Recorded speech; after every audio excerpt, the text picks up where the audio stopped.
Bom, ela é paraplégica, casada com Robson. Juntos superaram toda a discriminação. Namoraram 5 anos para depois chegar ao casamento. Viveram um namoro de muita luta e busca da castidade. Fiéis aos propósitos de Deus. Hoje estão casados já há 8 anos e têm uma filha de 4 anos.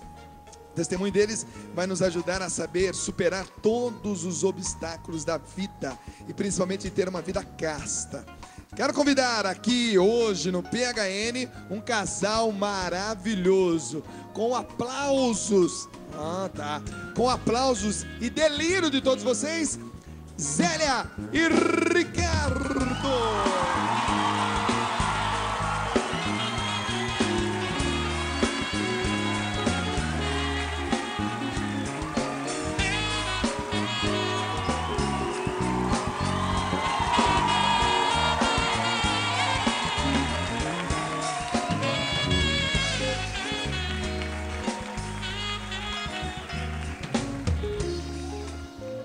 Maravilha, olha.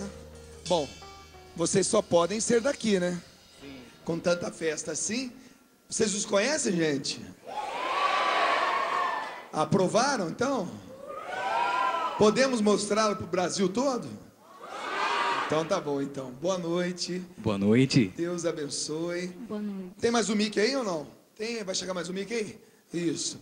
Boa noite, Zélia. Boa noite, Ricardo. É uma alegria muito grande ter vocês aqui. Já conversamos um pouco, né, aqui nos bastidores. Fiquei encantado com a história de vocês. Volto a dizer, é muito bom quando a gente encontra valores, né, que fazem a gente voltar a acreditar na vida, voltar a acreditar no ser humano. Se bem que eu nunca deixei de acreditar, mas algumas pessoas já deixaram de acreditar, de dizer que não dá mais, o mundo está perdido. Não, tem muita coisa linda, muita coisa boa acontecendo, e vocês fazem parte dessa coisa boa. Vamos começar a contar a história de vocês? Vamos lá. Vamos lá, então? Zélia, e aí? Como é que foram aqueles dias que você me contou, que você pedia a Deus uma pessoa diferente? O que estava no teu coração naquela época? Nas minhas orações, eu rezava sempre pedindo para Deus, se fosse, que eu queria fazer a vontade dEle. Se fosse da vontade dEle que eu me casasse, que Ele me preparasse um marido, um homem que fosse virgem. Eu sei que é difícil nos dias de hoje, né? Mas para Deus nada é impossível. Eu pedi isso e pedi para que o Senhor, falei, Senhor, eu sei que eu estou pedindo uma coisa meio impossível nos nossos tempos, mas eu confio no Senhor. Eu sei que o Senhor tudo pode. Então eu peço para o Senhor que o Senhor me arrume um marido virgem, porque eu tenho intenção de me casar virgem. Deixa eu te perguntar uma coisa. Como é que você se via? Porque lógico que você é uma pessoa que tem uma limitação física e que venceram tudo isso. Isso é lindo. Aí está uma parte linda, maravilhosa. Mas como você se via? Muitas pessoas hoje têm limitações e se autodepreciam, têm a sua autoestima muito baixa, não consegue se enxergar como uma pessoa normal, que pode sonhar, que pode pedir coisas como você estava pedindo a Deus. Como é que era a sua visão? Como é que você se via nesse tempo? Claro que essa visão só cresceu, né, porque o coração da gente vai crescendo, mas como é que era então? Como é que você se via? Eu sempre fui uma pessoa de oração. Desde criança eu sempre rezei bastante e acho que talvez pelo meu estado físico, da minha deficiência, que eu sempre sou dependente, né, de outras pessoas, eu vejo que eu sou mais dependente ainda de Deus, porque o meu futuro, o meu presente, o meu passado, tudo está nas mãos de Deus. Então eu sempre confiei a Ele, Ele sempre foi o meu melhor amigo, mesmo que nos momentos difíceis, nos momentos de alegria, eu sempre me abria com Ele, eu sempre rezava de coração. Quer dizer, isso então não era um empecilho. A sua confiança em Deus te permitia realmente pedir coisas como, por exemplo, um marido e um namorado que fosse virgem. Quer dizer, isso é ousado. Não é todo mundo que ousa pedir assim. Isso é maravilhoso. Isso é verdade. Eu pedia e eu confiava. Eu não sabia quando, mas eu sentia que Deus ia atender minha oração. mas não na proporção que ele atendeu, né? Porque eu acho que ele me enviou uma pessoa muito mais especial do que eu esperava. E o interessante é que nós estamos falando de um casal atípico. E é bonito isso. Porque nós estamos acostumados com os casais típicos, com aquilo que a sociedade, vamos dizer assim, aceita, com aquilo que nós sonhamos para nós mesmos. Mas quando nós nos deparamos com alguma coisa que nos desinstala, isso mexe com a gente. Por exemplo, você tinha 15 anos quando você fazia essa oração, esse pedido a Deus. E o Ricardo nem existia ainda. Nem existia. Deus foi providenciar. Você pediu um homem tão bom que Deus falou assim: não, esse homem não existe, vou ter que fazer um.